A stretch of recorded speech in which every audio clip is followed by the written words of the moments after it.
There we go. Okay, so driving my parents to the memorial as well. It's about 2 hours away. Oh my goodness. Okay, got it, Smo. I'm sorry, Monique. I'm struggling with my housing too. It's all gonna work. Ooh, I think that was Courtney TJ. Attending a memorial service for a family friend. I don't have any memories before knowing her. She's my sister's best friend for 50 years. Wow, that's wild. At a crossroads with my job. Yeah. Adria, Aquarius, please. Crappy week, but staying strong. Oh man, yeah, no. So the moon is a full moon in Capricorn. Okay, it's at like the 29th degree, which from my understanding is like the degree of like completion, right? No worries, no worries. And what's so beautiful about it is that Capricorn energy is really known for being disciplined, right? It kind of like that big daddy energy or like grandpa energy. Like it's really known to teach you life lessons so that you can move forward the way that you need to. So we're all being called on to like, I don't know if you guys have had this experience. Let me know, because I'm just gonna speak for what it is that I experienced recently. But this past week, I have experienced trigger on top of trigger on top of trigger. Anything that I thought was solid in my life, anything that I thought was something I already had worked through, was presented to me in a way where I realized I had the opportunity to address it from a new point of view, or I could have chosen to kind of address it from the traumatized part of me that, has a certain way of showing up, right? So, for instance, meeting people or seeing people who have harmed me, right? And seeing them in person again and being in close proximity to them was very triggering for my nervous system, very triggering for my body.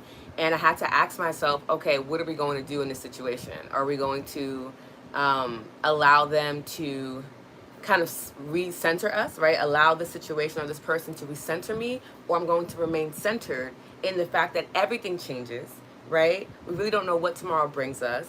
And I'm going to lean into the unknown and see what it provides me, right? Again, we always have a choice. Even in the time frames where we feel like we do not have a choice, it's like, Lo, I hear what you're saying, but there's literally no choice for me right now. I want us to go back to the things that we learned during our 28-day gratitude journey. And if you have not did the journey with us, you're more than welcome to watch the replays on YouTube. But reminding ourselves, even in those moments, even if you choose to respond in a way that, for lack of better words, like honors your trauma, right? Like it's just, well, this is how I normally respond to this type of thing. That's completely fine. But just being more aware of the fact, right? In those moments, I was more proud of myself for knowing that I was being triggered, right? Even if I decided not to respond in a better way, I was just proud to know, like, okay, I'm being triggered in this moment. I'm being invited to do what? What would the invitation be? Right? Most times the invitation to one extent or the other is about us entering the unknown. Like, hey, this thing was familiar for you once, this thing was stable for you once, and now it's not. So how are we gonna move forward? Like, let me know, can you post it, right? And it's no coincidence that we're doing this again towards the ending of Cancer season. We spoke about Cancer season a lot this month. And almost every live we've had for Lotus Hour, talking about how it's going to invite us to reparent. That's really the main goal of this particular Cancer season, to reparent the triggers and the wounds in which we thought we took care of, but we didn't take care of it from the perspective of, look at me as a child, right? Looking at me as an innocent being having this experience. Let me be the mother or the father or the parent that I wish I had growing up. Or let me be, that type of person that protects the innocent, right? So we find ourselves in dynamics like that. But I don't know if I'm the only one. That's what my experience was this week alone. And I was just like, had a very triggering conversation with one of my ex-partners, and just the things that they were saying, I was just like, I realized in that moment, like, okay, you're inviting me, you're inviting me to join in your misery, because you're miserable in this moment. And I'm so sorry to hear that you are, but I'm also not about to join you in this misery. I don't want to be there with you. I'd much rather be taking care of myself. And I hear what you're saying, and these things are very hurtful. and they're making me cry. They're bringing up these very heavy feelings for me. However, I have been really practicing taking care of myself, right? And maybe it was for this moment in time, but I'm taking care of myself. I'm meditating daily. I'm tapping daily. I'm drinking my water. And I'm realizing in this moment that you are trying to trigger me into an argument so that you can feel better about the situation that you're in, and I don't want to engage, right? And we can look at that same dynamic with things like that things are not people, right?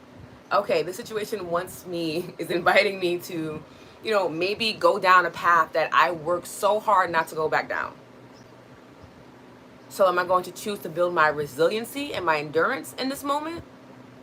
Or am I not ready to do that, and I'm just going to go back down that path again and relearn some more lessons that maybe I need more help with?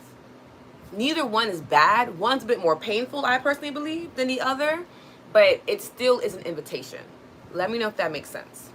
Oh, and again, this is a donation-based practice, so if you're able to donate at any moment in time, if something resonates with you or feels good, by all means, please donate. This is my livelihood, so I pay my bills. Also, if you're unable to do that for whatever reason, leaving a review or a rating, liking or subscribing, just being a part of the community does so much for me as well, and it's a beautiful exchange that we have together, okay? Okay, I'm reading through the comments.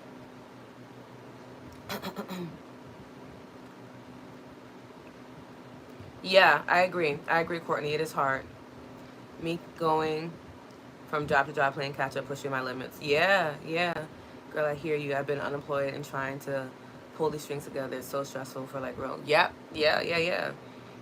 Now my housing, I feel so defeated and overwhelmed. Positive side, I've been manifesting success and health and counting all my blessings that I do have. But man, yeah, it becomes tedious. And remember we talked about in a previous live too, where I'm smiling as I say this because it's easier said than experienced. But when we are asking for peace, we experience chaos as an opportunity to practice having said peace. Because peace is not just when you're in full lotus and Om in a beautiful space.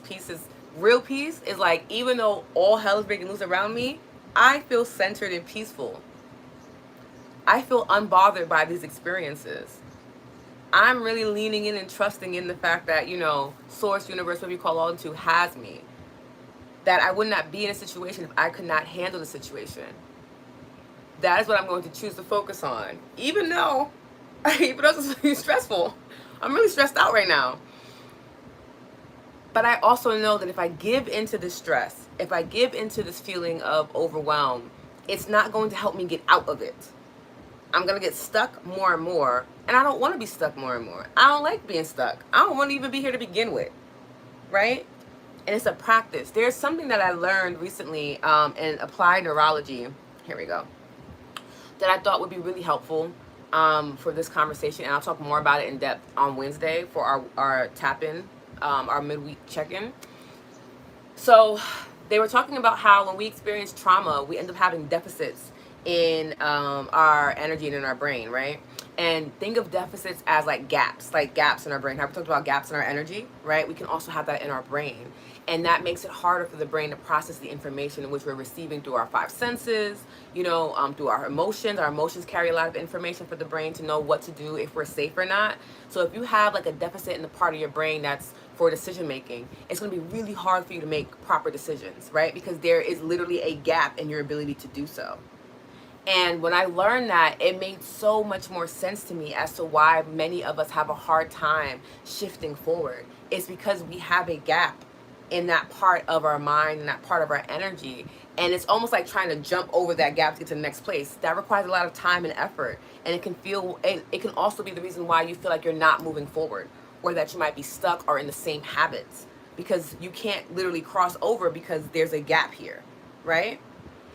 And it had me thinking about ways that we can close the gap. They explained some different somatic therapies and practices that you can use. You can also use EFT to close that gap. So if you're having a specific experience, right, where it's overwhelming you, or you're feeling like I'm not making any progress, or I feel like I honestly might go back to ways that weren't beneficial to me in the past, I would love for you to utilize EFT to tap on those places, to tap about it and just talk about it. Oh my goodness, right? For instance, oh my goodness, I don't know what's going on with my housing.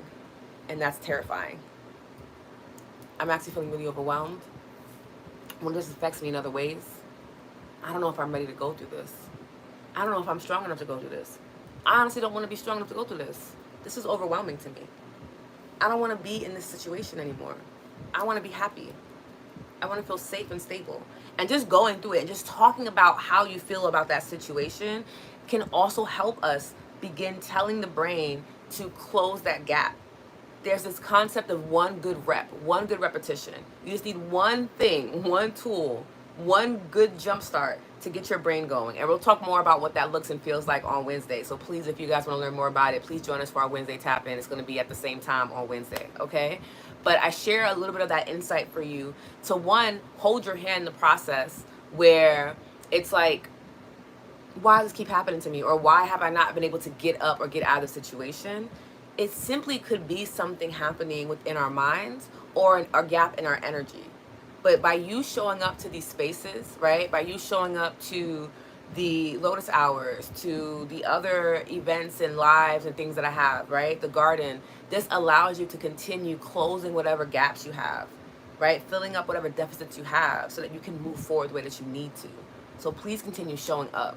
Even if you're just here and you're just like, girl, I'm not doing the meditation. I don't care about the card reading. I'm really just here for the community. That's all that I ask for. Anything else that you give is a bonus for me. I just want you to be here and to be honest and to be transparent about what you're going through. Because that alone can do so much for you. Because as you're sharing your story, we're connecting in the comments where people are saying, girl, same. You're not alone. And though it's not something that, you know, in hindsight, we're like, oh, I don't want to be alone in this horrible feeling. And you're like, damn, I also want you going through it either. It's nice to know that you're not by yourself, because it's the one thing that can let you know, like, hey, there's nothing wrong with you. We're all going through this thing together. And hopefully we can work together just to even hold space for each other as we're navigating these experiences. And I really feel like Cancer season has provided us a space to build that type of resilient community by sending us all these invitations through triggers. Let me know how you feel about that, okay? I'm going to continue reading the comments.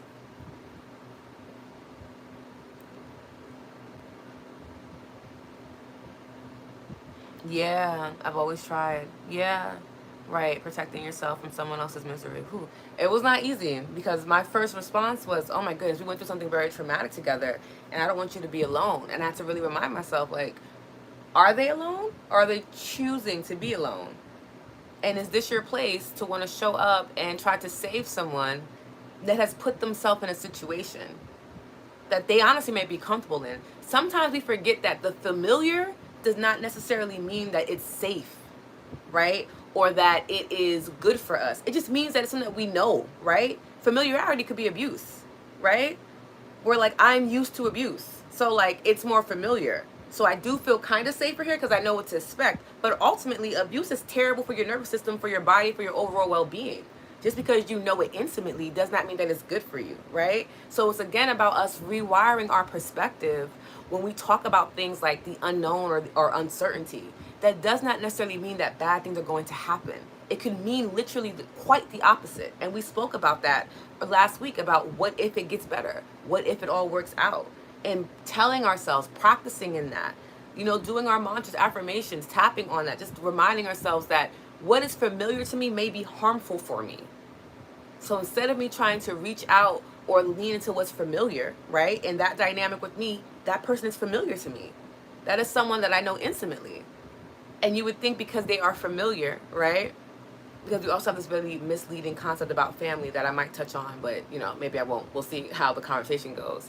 But because they are familiar to me, I will lean towards them, right? This is why we'll end up staying in friendships or relationships for long periods of time, because we're like, well, I've known them for 10 years. Like, how worse can it get? And it's like, that's not how it's supposed to be. Right? Like, that's actually really dangerous and wild.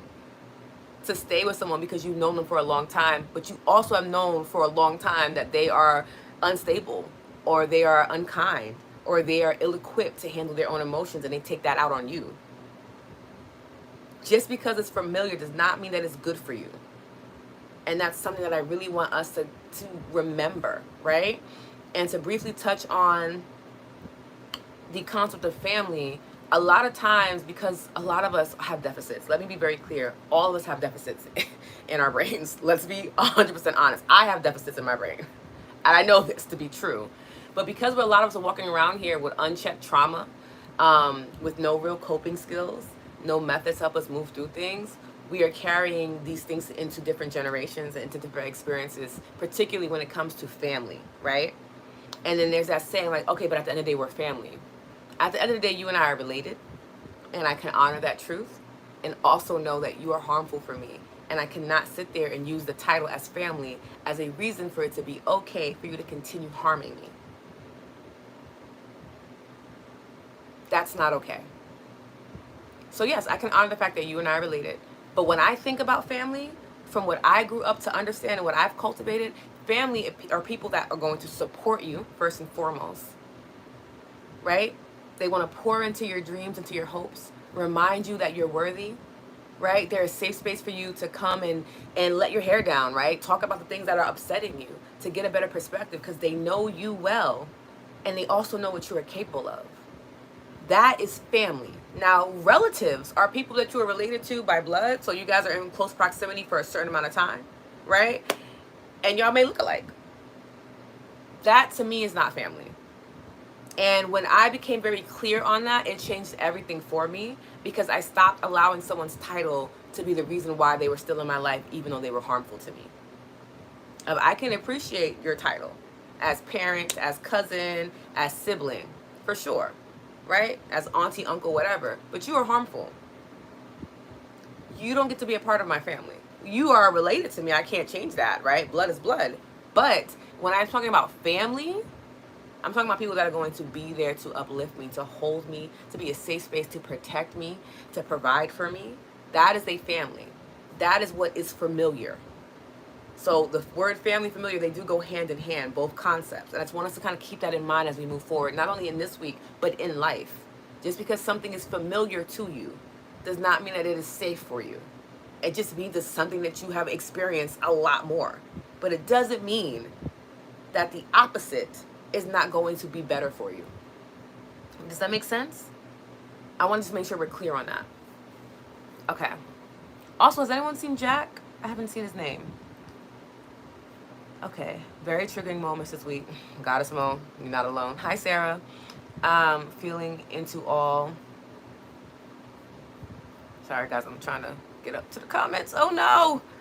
Goddess Mo, it cut off the other one. I'm so sorry. I didn't respond fast enough. Okay, attending. Okay, here we go. I don't want to, I know I'm getting to the position to be able to do more of what I love, but right now the chaos is so real. The chaos is so real. Goddess Mo, you're not alone. I understand that so much. My cousin is struggling to find a job. She asked me if she could come live with me, but I have not talked to her in over 4 years. I want to help her, but I have to worry about me first before I can help. Yeah, at Courtney, I always help people, but at the same time, I don't think I can. And be honest about that. Be honest about the fact that, like, babes, unfortunately, we happen to be in the same boat. And once I feel a bit more stable enough, I can help you. If you don't feel like having that person in your close proximity is going to be a benefit to you, I know this sounds really technical and maybe even a little cold. You have to make sure you can take care of yourself, because otherwise you're putting yourself in a space where you're not going to heal, right? So going back to that previous relationship, we had experienced a really deep trauma together, and knowing that they're not feeling any better afterwards makes me, the nurturer in me must be like, okay, well, I'm just going to check in on you more and just, give you some more of my love and energy. And I have to remind myself of, like, you too are still navigating this experience. Now, if you are not at 100%, if you're not at overflow, why are you giving your reserves to somebody? Especially someone that's unable to cultivate it for themselves. Right? And that's not a mean or vicious thing. It's just being honest of, you don't have it either. And just honor that. Honor that truth. It may be uncomfortable because you're like, damn, I always have it, or I wish I did have it. And that can also be a very true feeling. But it does not negate the fact that you do not have it right now. And hopefully that person is understanding. And if they're not understanding, then they're not understanding. And you will cross that bridge when it's time to cross that bridge. But you have to make sure that you're taking care of yourself first and foremost. Okay? Okay.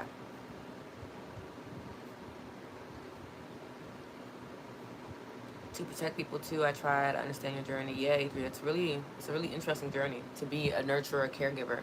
First time here. Hi, Sophia. So neat to hear this. How beautiful it is to be able to tap into your own awareness as a result of constantly holding space for that connection. Thank you so much. I'm so happy that that resonated with you. Yeah, it was a very interesting experience. And the practitioner in me was like, at first, you go through the personal, like, what? Oh, I'm feeling really triggered. I feel like I'm about to curse this person out. Then I have to remind myself, like, oh, well, that's not really you, right? And I'm like, I don't know. It could be me today, right? Because they're crossing some boundaries. Like, it's getting really interesting. And then I realized, like, oh, they're trying to invite me into their misery. Cool. Now that I'm aware of that, what is my response? And my response was, I'm checking in on you because I love you and I care about you. And despite what it is that you did before, I just want to make sure that you're okay. And if you're not okay, that's also understandable. But you were on my mind and on my heart, and I thought I would reach out. That's really it. I did not come here for you to tell me that I'm a horrible person or how you feel I did these things to you when you're not willing to be aware enough of your role that you played in this. And when we had that conversation, they realized, like, oh, snap, there's a lot of things I forgot I did to you. And that was you responding to those things. And I'm just like, yeah. And still taking a deep breath, focusing, allowing myself to cry when I felt like I needed to cry because I needed to release. And I wasn't going to hold that in to look and be hard for this person. I was like, no, I'm going to remind you of my humanity, dude. Like, this is painful for me to hear. Are you comfortable enough putting me through this type of pain? Because then that also lets me know a lot too. Reminding myself that every situation that you endure is information. And sometimes you need to honor that logical side of the spiritual experience because it's going to help you get through it, right? Of reminding myself, this is information. How this person is choosing to show up in this moment is information for me to let me know what type of skill set or capability or capacity this person has. So moving forward, I know not to invite myself back into a space that is not safe for me. This is information. Them saying this harmful thing is information. Information for me to know not to continue talking to this person, or that this person needs space, or that this person needs help and I'm not able to help them. So I need to make sure that I feel safe, right? Giving myself that opportunity, right? And then letting that practitioner side kind of come through and be like, this is more of an experiment more than anything else. It became a really beautiful experience for me, where when I left the conversation, I was really proud of myself for continuing to recenter myself and not accepting that invitation, and instead offering a counter invitation of, you can come and get some of this loving, some of this kindness, compassion even, because I have a lot of that to give. But what I don't have to give is misery. I've actually processed my anger. I'm working through my grief. I don't need you to play a role in that healing. I have support in that. I'm not about to change my emotion, right? My emotional baseline where I am now feeling happy and safe, right? And I'm smiling more than I'm crying because of one conversation I had with you. I'm not about to do that. I didn't do all this work to be taken down in one conversation. And it was hard, okay? It wasn't like I said what I said. It was like okay, I hear what you're saying. That's unfortunate that that is how you feel about the situation. I can see how carrying that would be really uncomfortable. I can honor what you're saying, though I don't agree with it. I just hope that you feel better, because that's really my intention. I'm going to restate my intention in this conversation for myself and for you. Just taking a nice deep breath. Okay, trying to invite me again to misery. Okay, this was a good conversation for me to have. Really wishing you the best. And I'm going to get off the phone now because I want to remain centered in myself and how I'm feeling. And it's becoming a little bit more harder for me to do that. And I think I've practiced enough today, right? And I'm just being like, I don't understand what that means. What does that mean? It's like some type of self-healing thing for you. This is just life that we're both living. That's really it. I think any part of life can be for your healing if you choose for it to be. That's it. I'm going to get off the phone now. All right, have a great day. And right afterwards, my community just kind of sensed it. They reached out to me like, hey girl, you okay? Had cute conversations, and I was good within like 30 minutes of being able to process it, talk about it, have my feelings validated and affirmed, do my breath work, do my tapping, realize that I have been tapping intensively this entire week, like 2 or 3 times every single day, and it was leading up to this conversation that I ended up having. Um, that though it was a surprise conversation, I wasn't expecting to have that conversation, I was very much prepared to experience it. And I was really proud of myself for listening to those cues and those nudges throughout the week to prepare me so that I didn't fall apart. Right? Okay, let me lean in. Give me a cute second to catch up to you all. Okay, I want to make sure I'm honoring everyone's comments. TJ, that's why I'm in this position. I'm in saying yes to others and helping them instead of taking care of me first, but take care of you. Thank you, Goddess Mo, for that insight. TJ, and you know what? That's okay. Sometimes you have to be selfish for our sanity. You know? Yes, Courtney, sometimes you need to be self first. Like, hey, at all times, let me rephrase that. At all times, you need to be self first, right? The only time that we become selfish is when we have not actually taken time to take care of ourselves. We're trying to take that time back from someone we've given it to. And there's karma in that as well. So I prefer us to practice being self first, where we put ourselves first, where we are self-focused, right? A little self-centered, making sure that we're good first, because we also know that we are caregivers, we are educators, we're practitioners, we're healers. We are going to give back. I think it's so interesting that we are the people that think that we won't give back, that we're going to get lost in ourselves, right? And then people who are like super selfish are like, if I don't give back, I don't give back. That don't bother me, right? I always find it to be so intriguing that we're the ones worried that we're not going to give back when it's like in our nature to give at all moments and every time. That we really need to practice giving to ourselves first, because we will give to our community. We will give to our loved ones. We're not going to. We will. When what we have is sustainable enough for us to live on, to enjoy, then we can give that extra to other people. But the harm is giving it to people when we don't have it ourselves, or what we have is not enough. That's when it becomes dangerous. Right? Thank you for sharing that insight, Courtney.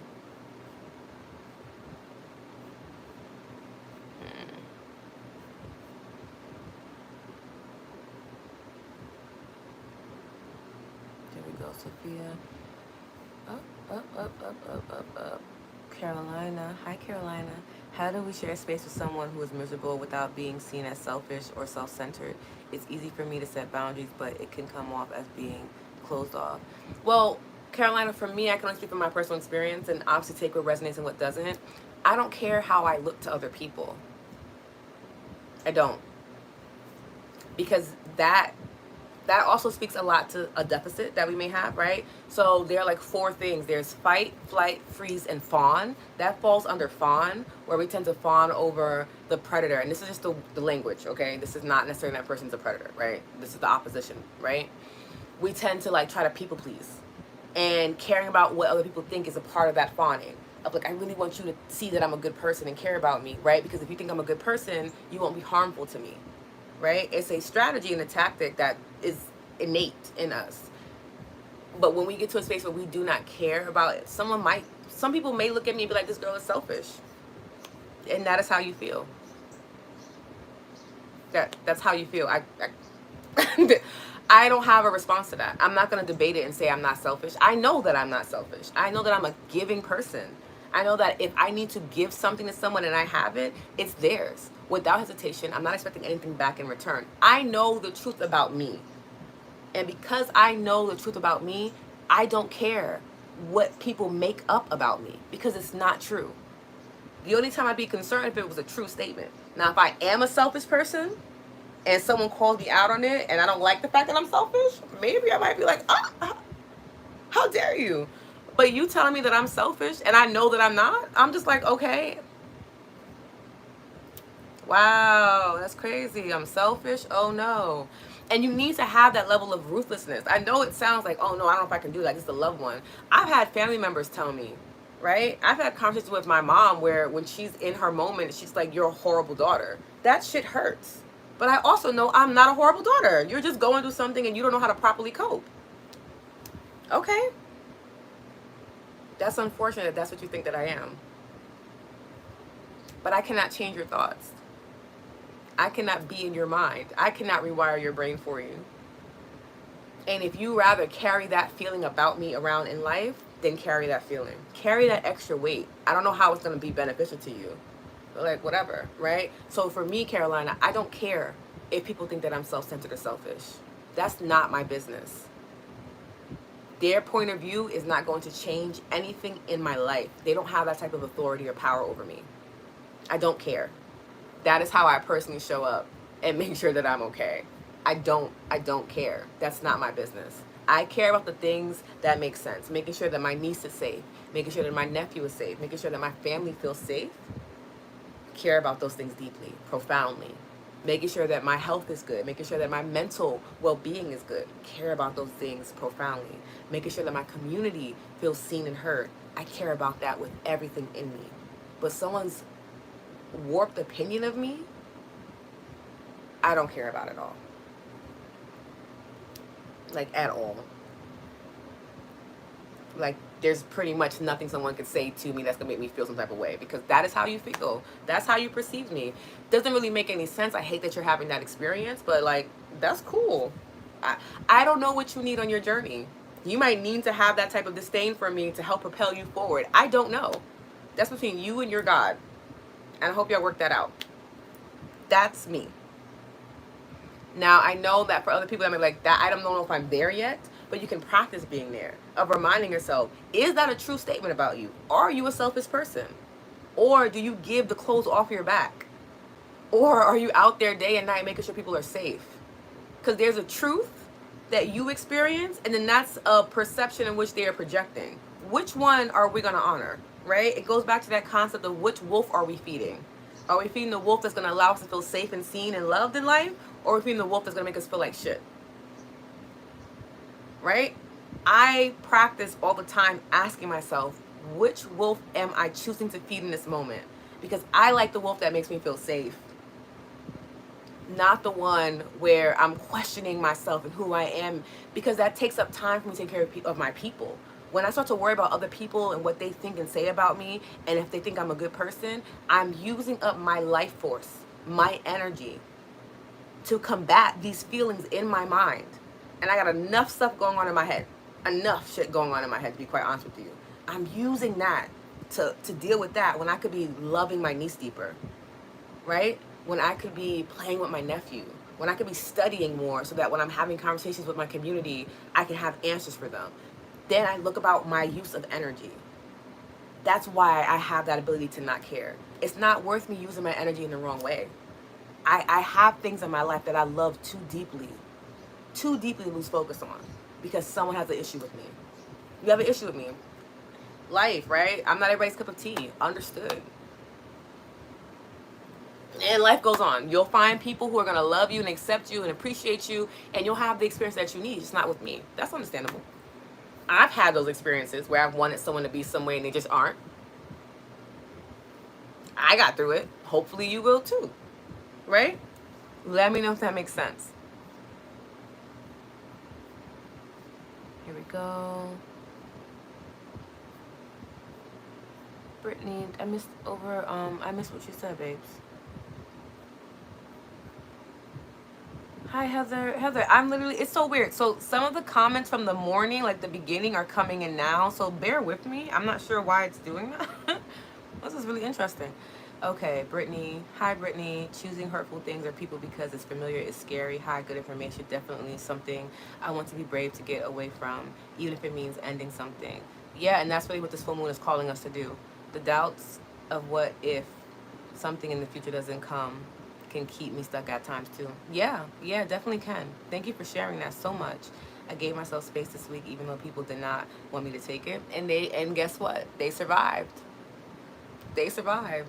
Thank you so much, Brittany, for your donation. TJ, thank you for your donation.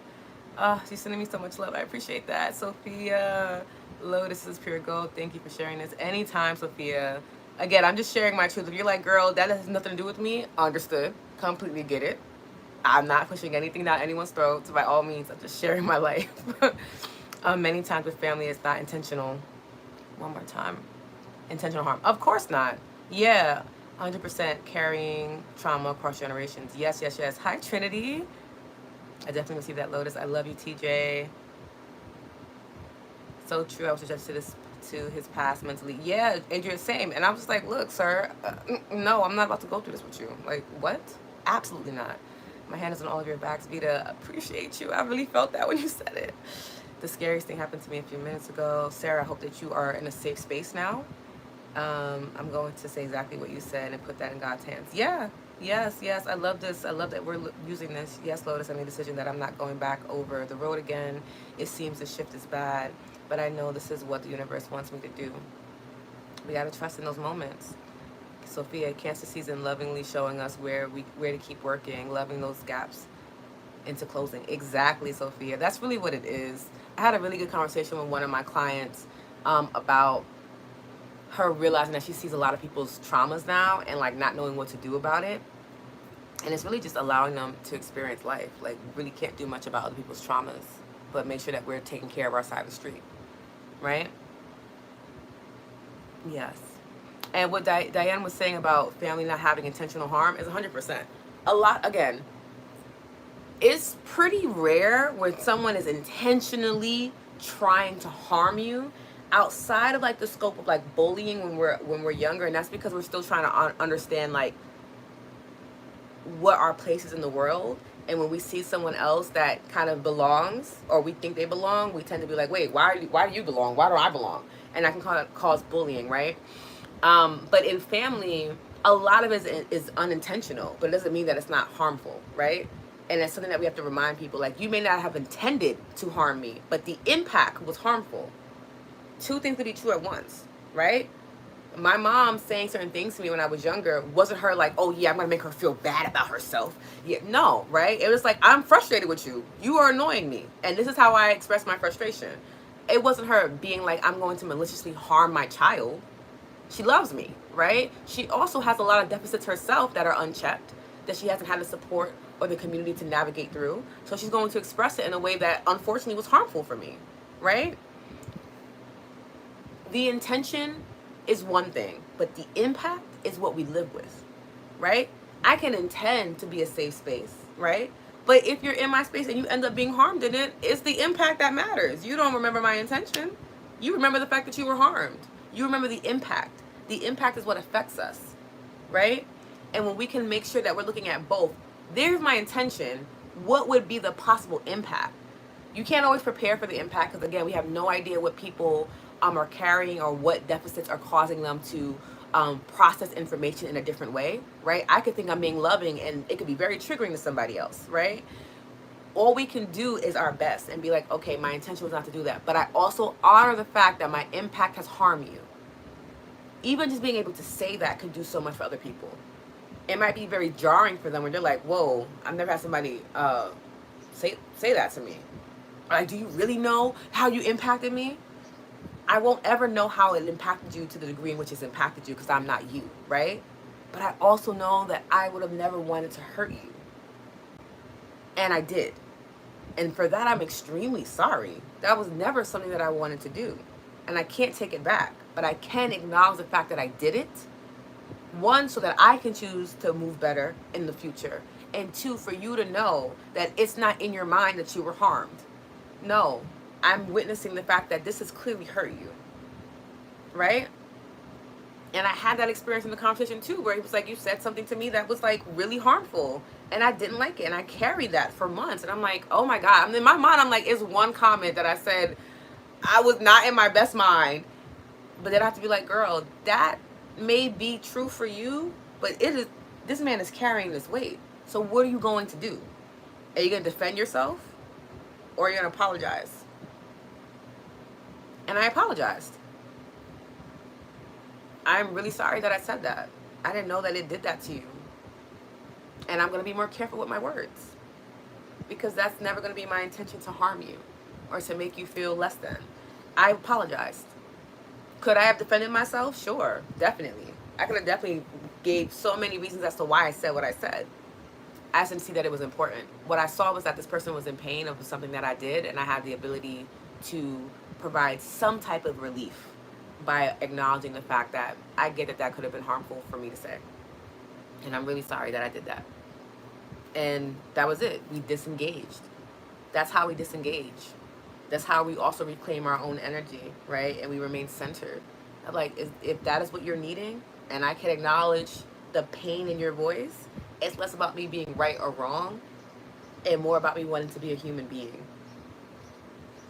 And some people may not, you feel like, look, I said what I said, and I don't think I need to apologize for that. You can stand in that truth too. Again, each situation calls for a unique experience. But I knew for myself in that moment that I had been harmful because I could hear the pain in his voice. Right? Okay. I'm catching up, guys. Thank you, thank you, thank you. Good morning, friends. Here for my healing. Love you, Heather. One of the hearts of my life. Heather, you're not alone. Woo, it was so crazy. I was like, what's going on? Just got my parents out of 24/7 care. Been going since Tuesday. Now I can rest. I'm so happy you have a space to rest. That's really important. I honestly hope I can wholeheartedly manage a trigger with such elegance and responsibility someday. Sophia, thank you so much. It was hard. I didn't enjoy it in the moment. It was afterwards, but I was like, you know what? Look at you growing. You were kind. And you stood your ground, right? You honored your boundaries. You didn't let anyone cross your boundaries. They approached it really, really closely. I was like, look, sir, it's not what we're here to do. I'm not here to argue with you. And I chose to respond from a space of love, because I knew I had the ability to do so, and I knew that afterwards I would have been happier with myself knowing that I responded from a space of love and not from a space of like unchecked rage or anger.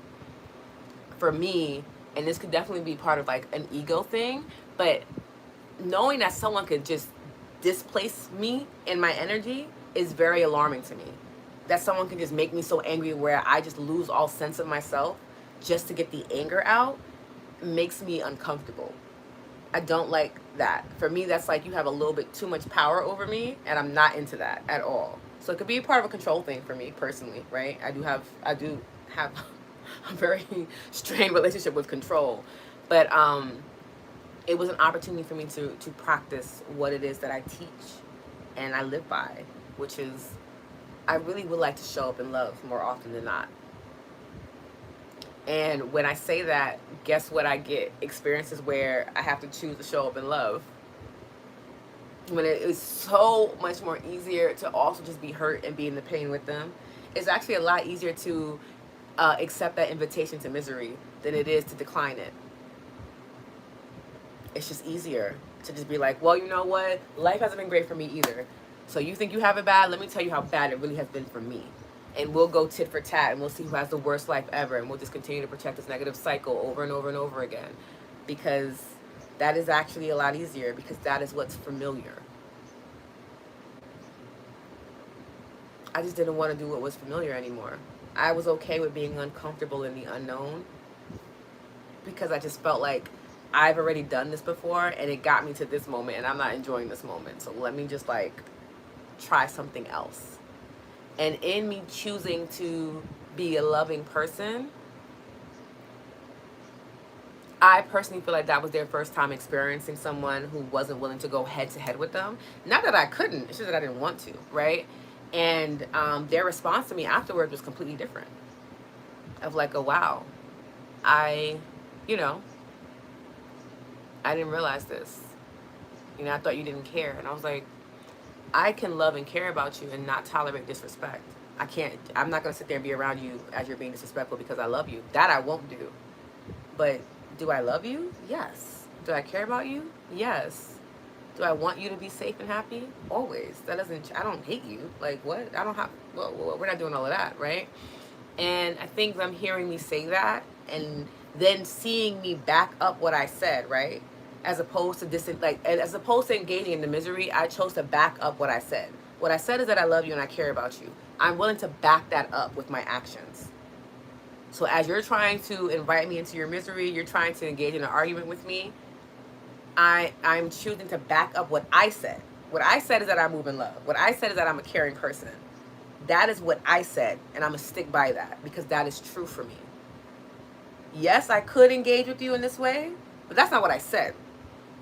And I'm going to keep the word for me. And I believe that in me keeping that word for myself, it did something to help him because he was a completely different, in a different energy once we ended the conversation. Right? In a way, I guess I proved like I really meant what I said. Right? And again, that's not necessarily for his benefit. It was really for mine. It just happened to also benefit him because when you take care of yourself, it benefits other people. Okay, I'm catching up. Spirit Gold, thank you for sharing this. Love you, Sophia. So true. Some very valuable folks will get excited about you filling up your cup because they know what's coming from it. Exactly. Monique, sometimes people say things based off their own fears. All the time. Quite often, people say things based off of their own fears, Monique. Correct. Sophia, people pleasing is a hard one to grow through because it's tricky and tells many stories. It really does. There are a lot of times when you don't even realize that you're people pleasing, right? That you're fawning. But I would say if you are a people pleaser, look up the concept of fawn, right? It's the fourth F. People don't talk about it nearly enough, and I feel like that in itself says so much. They talk about fight and flight, right? Those are the two ones that we learned when we were younger. And then we got freeze, right? But fawn is what I would want people who are people pleasers to go and research and learn more about, because then you can start to see the different ways in which we do that, and then you'll be able to better know when you are choosing to people please in situations because you are afraid of their response. Not really because you want them to be good or anything like that. It's just that I'm afraid that you're going to retaliate against me, and I'm going to fawn over you in hopes that you'll like me enough not to harm me. That's literally what it means. That's literally what's happening when we people please. We are afraid of their response to us. Right? Okay. Lindsay, sending you some love. And you're correct. This is not for you to carry. Yeah, agreed. That's between you and your God. I hope you figure it out. Amen. Yeah, I'd be like, look, y'all know what y'all need to do. That's not my business. Or ask myself about the wolves too. Yeah, Sophia, all the time I'm like, now which wolf are we feeding here, Lotus? Sometimes I'm like, I don't care what wolf I'm feeding. Okay? I'm upset. And I honor that truth too. But most times I'm like, I guess I am feeding that other wolf, right? And I don't want to do that. It's not helpful, right? How can I feed the other wolf that's going to be helpful to me? Okay, that breath helped. What else can I do, right? And you start talking yourself through it. You're spitting bars. Thank you, Goddess Mo. Hi, Priscilla. Everything to do with my situation. Thank you. You're so welcome. I'm reminding myself my parents do not have the emotional maturity to deal with their trauma. Unfortunately, they probably don't. While I help them. Yeah. They probably don't. And that doesn't mean that it's okay for them to trauma dump on you either, because you have emotional capability. You have emotional capability for yourself, right? And despite what it is that they may be going through, you can still continue to set up that boundary of like, look, you're saying things that are really mean, but my intention is to help you, right? Because no one else is helping, and you need help. In order for me to continue helping you without harming myself, I might need you to be quiet. Or, you know what? Maybe write those things down in a journal that you feel about me, as opposed to telling it to my face. Or maybe when I'm around you guys and I'm helping you out for these manual things, I have headphones in, listening to affirmations, and I'm not listening to you, because I'll be able to physically see if you need any support or help. But what I'm not going to continue enduring is harmful language or behavior when I'm trying to help you. I'm not going to continue traumatizing myself. I'm fully aware of it now. Okay? So, can we do this? And they might look at you crazy like, I know that, what? And I would back up what I said. I would have my headphones in and be like, what was that? I cannot hear you. If you're saying something harmful, unfortunately, I would, yeah, 100%. Because I'm going to do whatever it is that I need to do to protect myself, to protect my mental health, right? And people are going to be so upset about that. Like, how dare you not suffer with me? How dare you not be miserable with me? How dare you? You think you're better than me? You're not better than me. I made you, right? Or I've been here longer than you. I deserve your attention, even if I am being mean to you. And you don't. You think you do, but you do not. And it's my attention, and I can place it wherever it is I want to. And you cannot change that, no matter how much you may want to. If you want my attention, here's how you get my attention. If you're unable to do those things, completely understandable. But my attention will be elsewhere. And we're all going to be okay with it. And if you don't like it, then the opportunity that you have is to change how you're talking to me. Okay? And people are not going to be happy about it at all. I can't tell you how many times I've had this conversation. People are like, oh, like, how dare you? Yeah. I don't play about protecting myself. I've been in so many unsafe situations in my life. I absolutely refuse to engage in more. I felt so unsafe in life around people, tolerating them because I thought I had to. I thought I had to consider these people's feelings and the harmful things they were saying about me. I can't tell you how many times, and these things live within me. I can list off a list of harmful things people have said to me throughout my entire life. When I was just being a girl, when I was just living, when I was making mistakes, and how they tried to make me feel horrible about myself. All of those thoughts, all those memories still live in my head. Still in my head to this day. Right?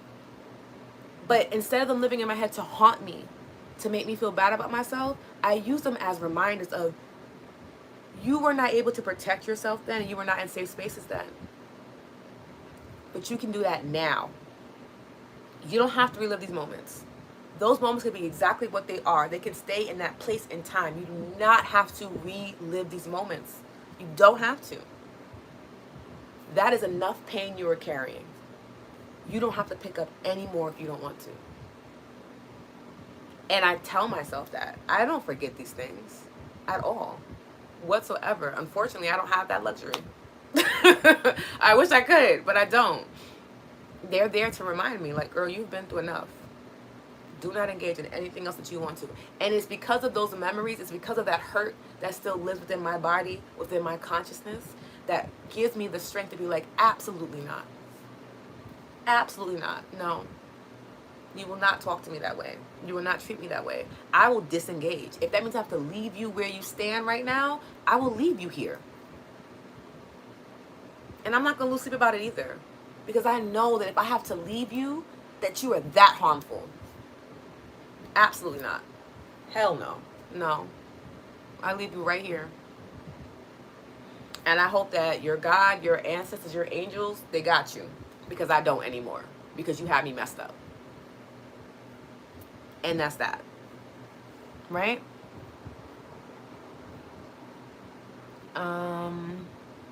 Yes. Heather, I feel you. Constantly reminding myself of this too. Hi, Michelle. I'm going to do that now. I said something I didn't mean to say, but I haven't had the opportunity to apologize for what I said because I didn't mean it. Well, when you get a chance to apologize, do so, please. But once I cooled down and said, in the said moment, I realized I shouldn't have said what I said. I didn't mean it at all, and I meant the complete opposite. I don't know if that opportunity will ever present itself, but I'm preparing myself for it and praying for success. And I love that you're preparing for it, so you'll be able to do it when it happens. And, you know, sometimes it's about us making that opportunity too. I don't know if it's in that particular case. It may not be. But sometimes we have to make that opportunity to apologize. And also understand that if we apologize, it's not about them accepting our apology. It has nothing to do with that. Because they don't have to. They do not have to accept your apology. When I apologized to my ex, he didn't have to accept it at all. He could have been like, and I don't care. And that would have been a valid response if he chose to. Right? He didn't have to accept it. To be quite honest, I'm not sure if he did. But I know that I meant it and I was sincere about it. And I knew that I learned from my mistake. And that I ultimately wanted to be a kinder and softer person. And he revealed a moment in time where I wasn't. And it gave me an opportunity to course correct. Right? He didn't want to know about me, my day in my life, even though it hurt. It turns out he did a lot of damage to his family. I'm telling you, people carry so many deficits. And when you understand that, it changes it, where it's like, oh, is it me? They just don't like me. They don't care about me. Like, no. It's literally that they don't have the capacity to do that. There's a gap in their ability to process information, right? Or they may process you loving and caring for them as it being like like annoying or like harmful, or like, oh, you're pitying me. It's like, no, I actually really love and care about you. And they're like, no, you're pitying me. Oh, you think I need you, right? And all of a sudden this other side comes out because they cannot properly process the information. It is so mind-blowing. If you guys have the opportunity, it's called applied neurology. It is such a beautiful way to understand how the body and the mind works, because there are so many different systems outside of our energetic systems that I talk about that process information, right? Our senses, right? Our emotions, our energetic field. Like, it's so fascinating, like, please. But when you understand that, it makes it so much more easier for me now to engage with somebody that might be a bit off balance, right?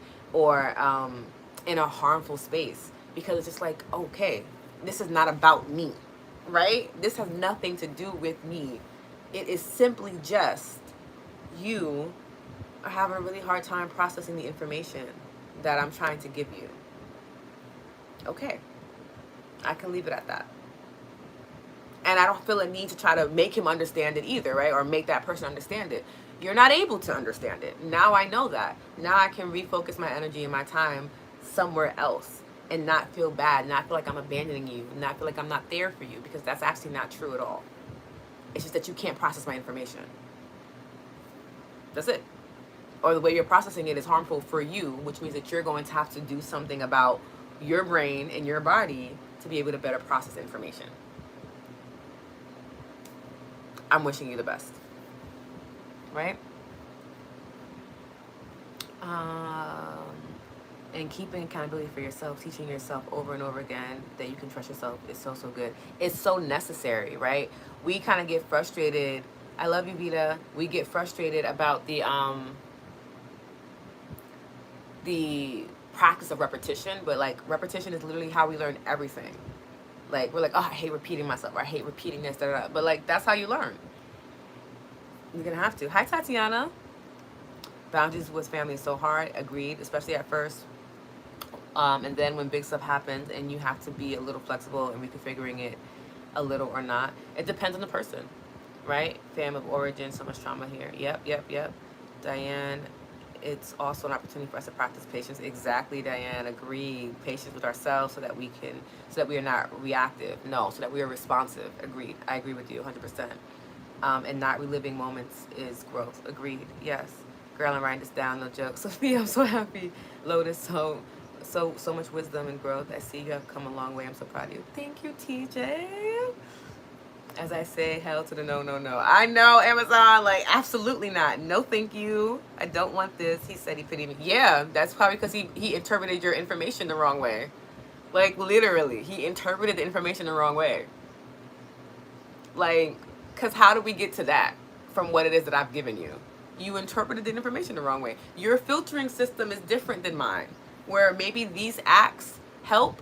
The best way that I can describe it, we know how we have like our love languages, and we have like our primary and our secondary love language, right? Quite often people don't realize that love languages are as much for you as they are for the other person, right? It's literally a language. So think about, like, if I only speak Spanish and I'm speaking to someone that only speaks English, are they going to understand me? No, right? They might get contextual clues based off of like my tonality or how I move with my body, right? They might pick up on words here and there, but ultimately they're not gonna get the full message because they don't speak my language.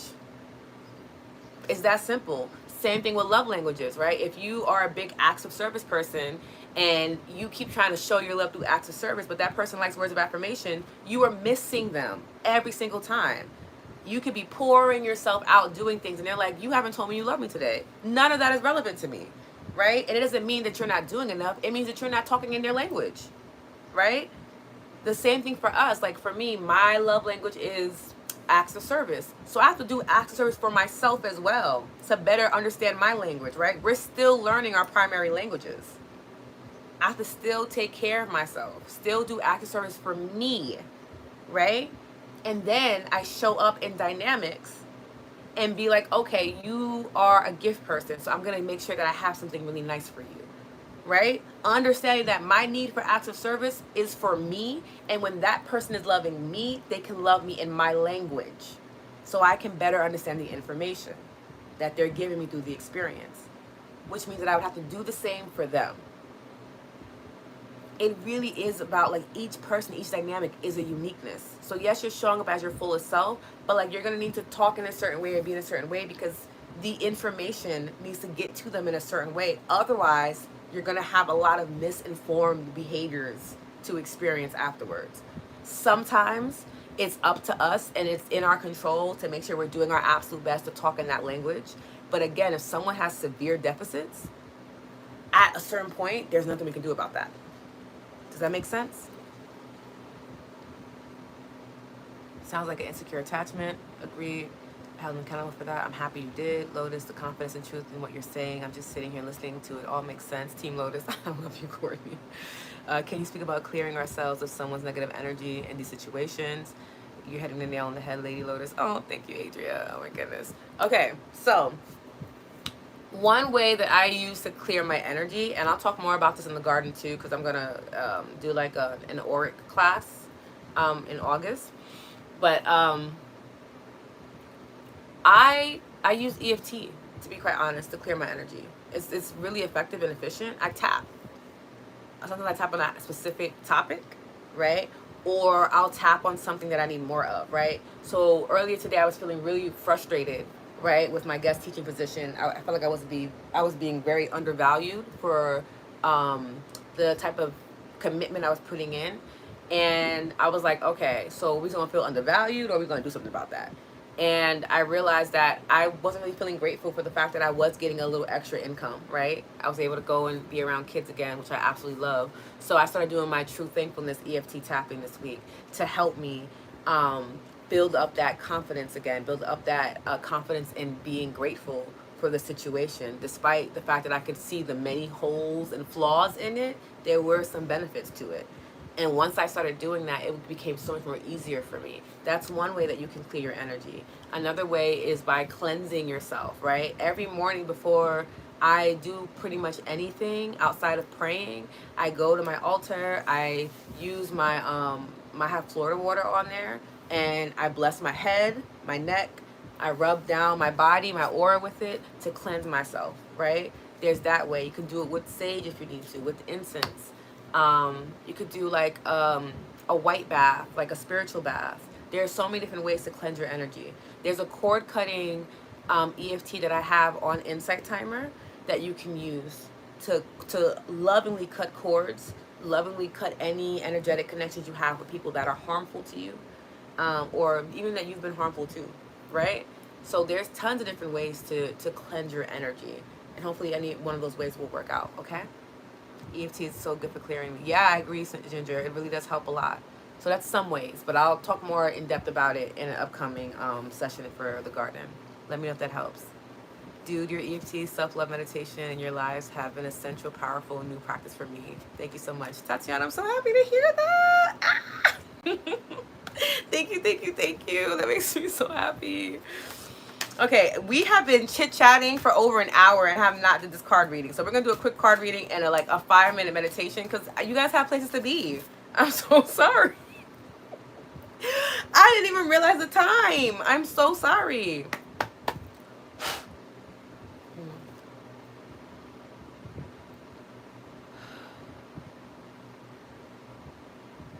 Okay. All right.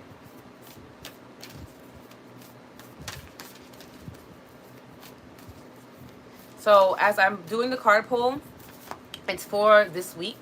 So I want you to think of anything that you need clarity on. Oh my goodness, cards, please. Anything you need clarity on, insight on, bring it to the forefront of your mind. Take a nice deep inhale, exhale. Soften the body a bit. And then we'll read the cards to help give you some guidance on what you could do this week as we navigate this second full moon in Capricorn and the ending of Cancer season and the beginning of Leo season, okay?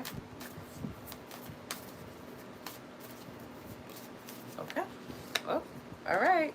We did it. All right, let's go through our 3 cards. Okay. So, first and foremost, we have full moon in Scorpio. It's time to release negativity, okay? I love this card. As many of you know, I'm a Scorpio stellium, so full moon energy is about completion, right? It's time to release negative energy. Scorpios are known for our ability to be in darkness. It's very familiar to us. We are not the people that are like love and light quite often. We are very much like honor the darkness, right?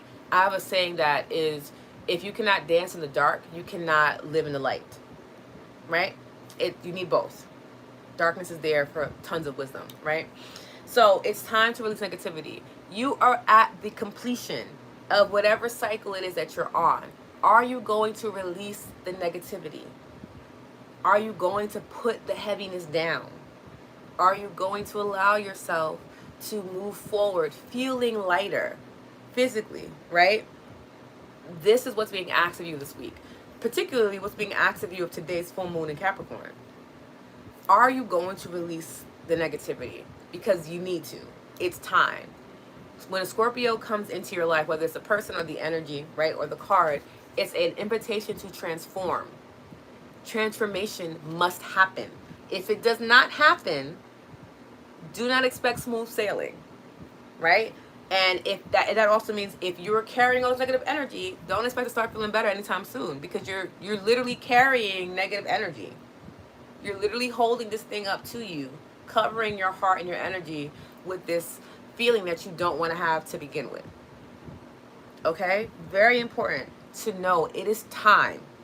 If you were looking for some type of sign, some type of affirmation, some type of clarity about it, it is time to release the negative energy in your life. The negative perspectives, belief systems, people, places. Let it go. Put it down. Walk away from it. Allow yourself to transform. You cannot bring that with you where you're going.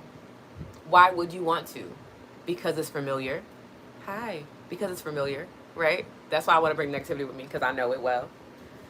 And in a weird way, it makes me feel like I'm safe, even though it continuously disrupts my nervous system. It makes me feel like I'm out of my mind. Put it down. It's time to let it go. Okay? It's time to transform. Happy full moon. Okay? That's our first card. Our second card. Have faith in your dreams. Waxing crescent moon. Look how beautiful this card is. You guys see it? Such a pretty card. You guys see the butterflies? Again, for transformation, right? And this means that we're making progress on our journey. We still have a lot of unknown to navigate and get through. I love this card too. Have faith in your dreams. I like to intertwine the word faith and confidence because it helps me, because, you know, when I was younger, I talked about how I struggled a lot. Right? It is so pretty. I struggled a lot with having faith. Like, I struggled with it hard. Like, oh my goodness. And then when I realized during a meditation that having faith means having confidence. And I was like, oh, I'm good with confidence. I have confidence. And it changed the game for me, right? So maybe it's not having faith in your dreams. Maybe it's having confidence in your dreams. Confidence in you being able to live a life without as much pain as you're living with right now, right? Confidence that you can have the home of your dream, the partner of your dreams, the career of your dreams. Have confidence in your dreams. Your dreams are yours. There's always this weird concept of like, oh, I'm chasing my dreams. I never understood. It used to make me cringe when I would hear that. Of like, what are you saying? Why would you chase something that is already yours? They're your dreams. Why are you chasing them? Why are they running away from you? Like, I could never, and it used to drive people crazy. And they'd be like, girl, it's a saying. I'm like, I don't get it. My dreams live within me. They're already here. They're already mine. Why would I take all this time and energy to go and chase? I still, even to this day, I don't get it. I don't understand the concept. I don't get it. Like, go after them. What are you going after? They're already here. I think that's what we miss the point of. Your dreams are already here. These desires are already here. If they weren't, you wouldn't have the idea to have them. They're already here. Okay? Have confidence in that truth. Have confidence in your abilities to transform, to call in your dreams, to sustain and live out your dreams. Have that confidence. in yourself, in your skill set, in your capabilities, in your resources, in your God, in your angels, and whoever you call on to in your time of need. Have confidence in them. Let them show up and love on you. Let them show up and guide your next steps. Let them show up and carry you to wherever it is that you need to be. When you have confidence in your dreams, confidence in your God, confidence in yourself, it's so much more easy to let go of the fear, of the negativity. A lot of times, especially as caregivers, we don't let go of the heavy things because we're like, well, if we put it down, who's going to pick it up? Where's it going to go? Is it going to harm somebody else? We get so in our head, right? That sense of responsibility to our community that we forget that there are other spiritual entities at work. It's not just you. It is never just you. You are never actually alone. I know sometimes you could feel like you're alone, right? And it's just really because you've disrupted that connection to source, whatever your source is, whether it's love, Allah, God, whoever, right? But you're never alone. You're always, always in community at all moments of time. There's always another energy with you that will help you carry something. But do you have confidence in that other energy, in that other person, in that community to help you? You should. Like, have the confidence in your dreams. And I say that to myself wholeheartedly. Have confidence in your dreams. There are things that you want to see happen in this 3D world. You keep seeing it in your mind's eye. You keep experiencing it in your body, right? It's time to have other people experience it with you. Have confidence in your dreams, okay? The last card that we have for this week is a card we pulled before. Okay, community. Balance, spirituality, and practicality. You guys know I don't like the word balance because it projects this level of perfectionism. But I would love to replace it with the word harmony. Okay? Have harmony in your spirituality and your practicality. Okay? And this is that, again, a full moon in Pisces. Okay? Ooh, there we go. Love this card too because of that duality. Pisces is a dual energy. There are two sides to a Pisces. I like to say there's a goldfish and a piranha. This is what I know to be true, okay? Balance, spirituality, and practicality. Have harmony in spirituality first, right? Practicality is not first. It's spirituality. You need to check in with yourself, check in with your soul, check in with your spirit, check in with your ancestors, your whoever it is you call on to. Check in. Gain insight and wisdom from there. Then apply that wisdom that you gain from your spiritual aspects to the practicality. Make that spiritual insight practical in your life. Does that make sense? It's super important, and for whatever reason, we always try to go from practical to spiritual, and it doesn't make any sense. When you are basing things strictly off of logic and practicality, you're basing it off of human beings. We are flawed. We are such flawed beings. We make mistakes all the time. We're constantly failing. We're constantly disappointing. It is a part of our humanity. Why would that be where you would take information from to live your life, to make moves? As opposed to taking information from source, from spirit, from love, from something that has always been true, has always been pure. Why not take it from there first and then apply that to humanity? I think if many of us started to do that, humanity wouldn't feel as intense as it is. If we started to include love into what we did, real love, not traumatic responses that we think are love, right? I'm talking about actual love, actual care, actual compassion, actual kindness. If we were to utilize that first and apply it to the practical spaces, the amount of healing we all would experience would be insurmountable. We would really be able to move forward in life. We would be able to honor the softer parts of our humanity instead of highlighting all the things that is wrong with it. The things that make us want to go to wars, right? The things that make us want to take other people's livelihoods. We would not have those concerns because we'd be moving from a space of love, a space of care, a space of consideration. And if you are an educator, if you're a practitioner, a caregiver, a spiritualist, a healer, you're in that space of providing service and safety for other people, please consider moving from spirit first and see what happens. I am never disappointed in myself when I move from spirit. Every time I move from spirit, great things happen for me, first and foremost.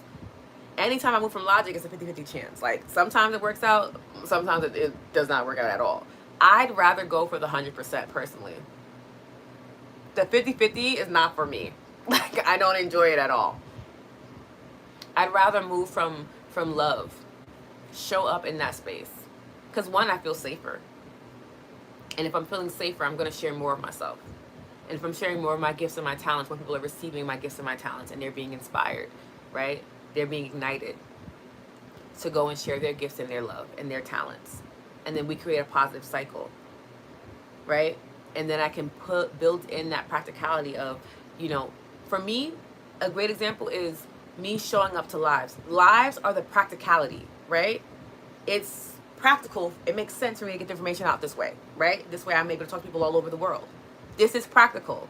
But it is the spiritual part that came up first that told me, hey babes, share this information with your community. Share it. Get on the live, set it up, and share the information. Spirit came first, then the practical. And correct me if I'm wrong in the comments, because if I am, but now we're all benefiting from it.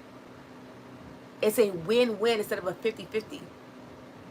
I like win-win situations. I don't like when there's a win-lose, lose-win, lose-lose. I don't do that. And that's why I'm also a very patient person. I'm willing to wait and be patient so that there can be a win-win.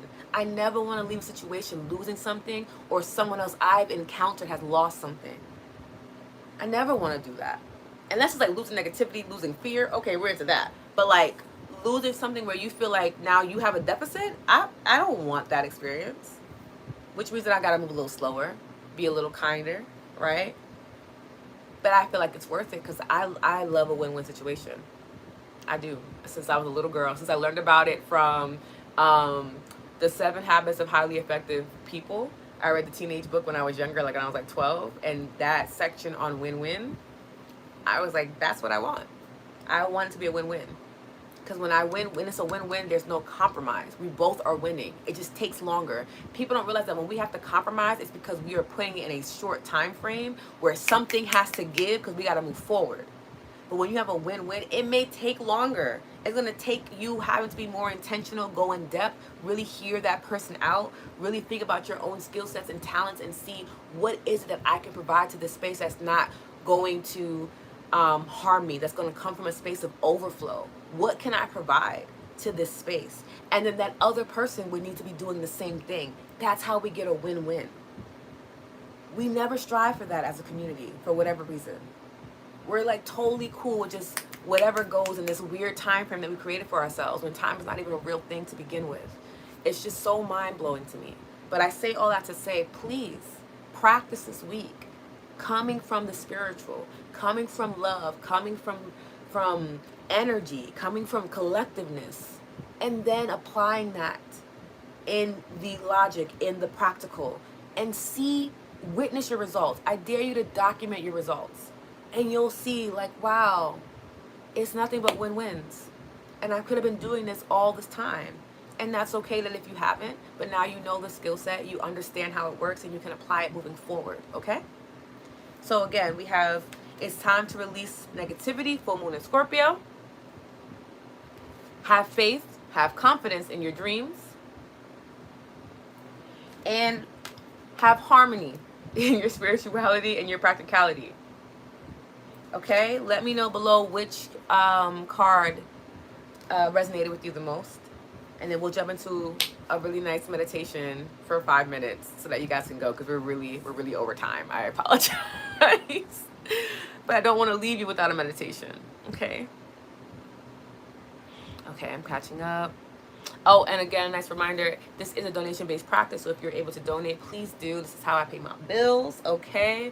If you're unable to donate, you are more than welcome to leave a review or a rating on any one of my tracks. Subscribe to any platform that I happen to be on, share a live, share content. These are all great ways to give an energy exchange that continues to get the message to everyone, as well as honoring the exchange in which we've had today. Okay? Okay. This resonates. Big family stuff going on. Setting boundaries kind of got me stuck in old energy. Scorpio moon is like legs to hold on. I know. Our Scorpio placements. We're so stubborn sometimes, Ginger. Yes, Pisces. A goldfish and piranha, yes. Carla, yes, that's what I think of. I'm like, it's such a cutie, like cutie thing. And it's like, what is that? Oh my God, such a vicious side. Lotus, I feel like if I met you in real life, your actual presence would guide me to master reset. Oh my goodness, Courtney, that's so sweet. My heart. Oh my goodness, thank you. Wow, I really appreciate that so much. Whew. Lotus, I really needed to hear this today. Thank you, Heather. I'm so happy, so thankful for you in this chat. Courtney, love you.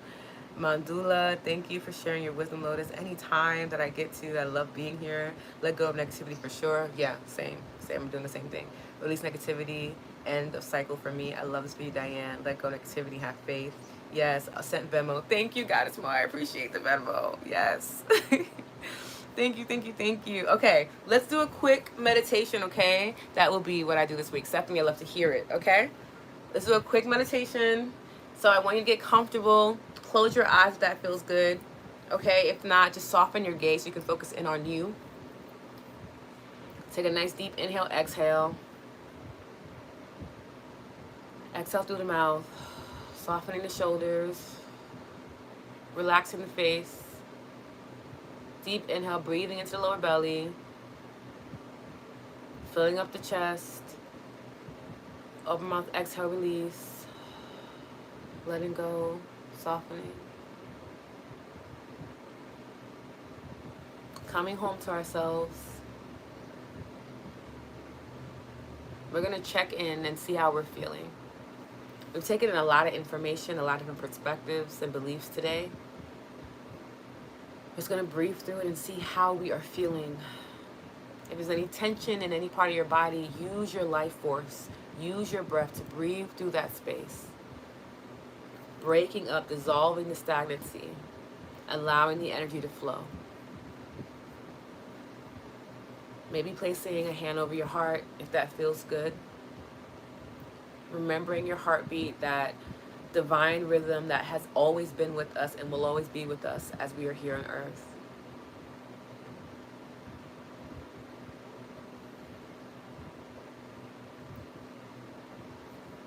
And see if you can remind yourself of what it feels like to be soft, to feel safe, to feel seen. How good it feels to share in community.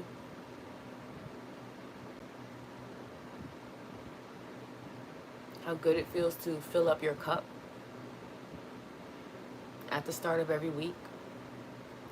Knowing that if you get to Saturday and you feel like you have nothing left, you can come back to a safe space on Sunday and refill your cup and replenish.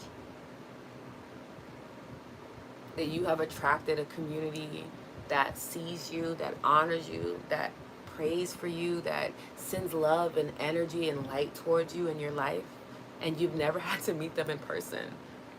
There's no obligation for them to do this. They do it because they care, because you are worth caring about. Deep inhale, breathing in. Slow exhale, letting go. Look at how wonderful your energy is. How you were able to attract all that you are. The beauty, the kindness, the compassion that lives within you is now being reciprocated. All from the comfort of wherever it is you are. That is how love works. That is how energy works. That's how peace, compassion, bliss, that is how it works. It finds you where you are at, and it embraces you. It affirms you. It validates your experience. It cradles you so you can rest, so you can lean your head, so you can cry if need be, so you can release. And you called this in. You knew you needed it, and you provided that space for yourself. You honored your resources. You plugged into community. Deep inhale, breathing in. Slow exhale, letting go. And now as you move forward into this week, you'll remember these moments. You'll remember the sensation of feeling seen, of sharing your truth, and people saying, oh, that's not too heavy. We can carry that with you. Or here, place it here so that you can feel lighter. You know that this place exists. You know that you are not alone.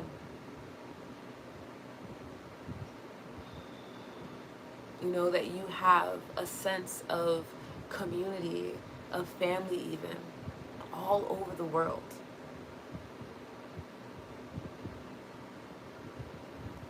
What a beautiful thing to know. What a beautiful experience to cultivate and engage with. It really reflects the beauty that is you, the love that is you, the kindness that is you, the wisdom that is you. Deep inhale, breathing in. Slow exhale, letting go. You are well, you are safe, you are prepared to move forward in this week. And my prayer for you is that you remember that truth. That as we close out the reparenting season that we've all entered, thanks to cancer, and we lean into leading with more confidence, leading with our heart in Leo season, that you honor your ability to do both, your ability to reparent, your ability to be confident, that you honor that you are magnificent, that you let your heart stand out a bit more, rolling the shoulders back, letting the heart lead you forward in this week, knowing that if you are being led by your heart, you are being led by love. You'll be led to loving spaces, to loving people, to loving experiences.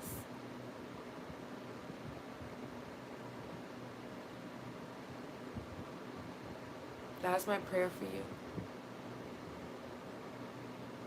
I'm going to give you a moment to set a personal intention for yourself this week. Maybe it's to let go of some negative aspects or beliefs or people. Maybe it's to figure out how can you practice leaning into the spiritual before you lean into the practical.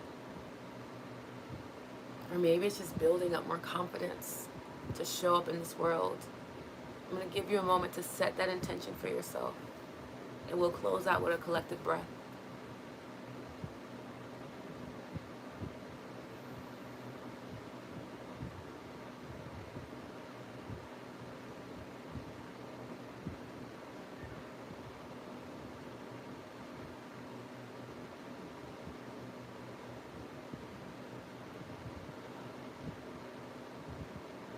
Okay, deep inhale, breathing into lower belly, expanding that breath to the lower back. We breathe into the heart space, filling up the chest. And open mouth, exhale, release, letting go.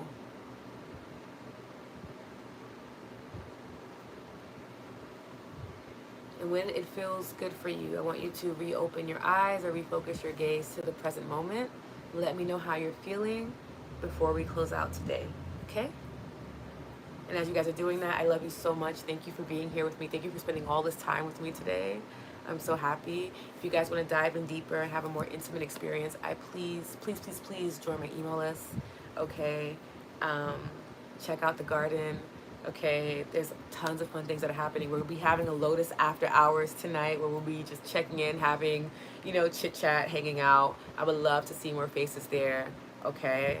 If you're not a part of my email list and you would like to be, leave me a direct message on Insight Timer with your email and your name, and I will manually put you in. Or you can go to my link in my teacher's profile, and you'll be able to join there too. And you'll get weekly insights from me. I email between 1 to 3 times a week, but it's always with valuable information and insights to help you navigate your life.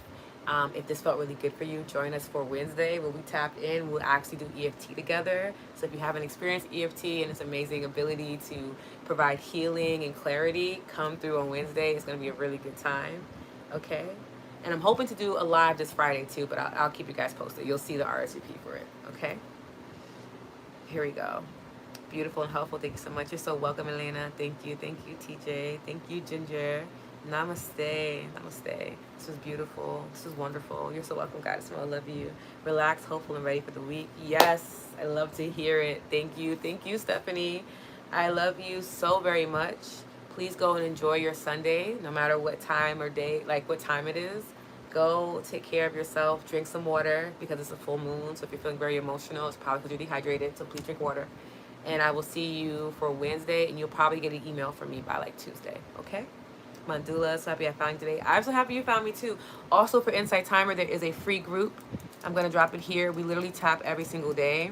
That's the name of the free group, okay? And then this is my other group, and you'll be able to get more information about that. Here we go. And this is the other one. This is the podcast. You'll be able to get more information about that in the email, okay? Adria, feeling a bit overwhelmed, but I'm okay now that you gave me strength to have purpose. Adria, I'm so happy. And remember that you can always rewatch these replays too, okay? So let's say by like Monday evening, you're like, what the hell is going on in my life? Watch the replay. Put it on the background while you're cleaning your house or whatever. This is why I record it, so that you guys always have access to it, even if you don't have direct in-person in real-time access to me. You still have access to this community. That's why I read all the comments out loud. I want us to remember that this is a resource. Use your resources, okay, so that you don't get to that space of feeling overwhelmed, okay? Pamela, thank you. Blessings, all blessings to you too. Courtney, see you Wednesday. I love you all so much. Have a beautiful day. Bye. Tips for hair too. I'll be watching. Thank you, Adrian. Anytime. Yes, DM me. I would love to talk about it. Have a great day, y'all. Yes, I had to come over to YouTube. I lost sound on Insight Timer. I'm happy you're here. I lost your Insight Timer, but pleasure joining in for a bit today too. Lady Lotus, I love you. Have a great day, y'all. Bye. Hi. Well, I'll be on here. I'm live every Sunday and Wednesday. So please join in, okay? Okay.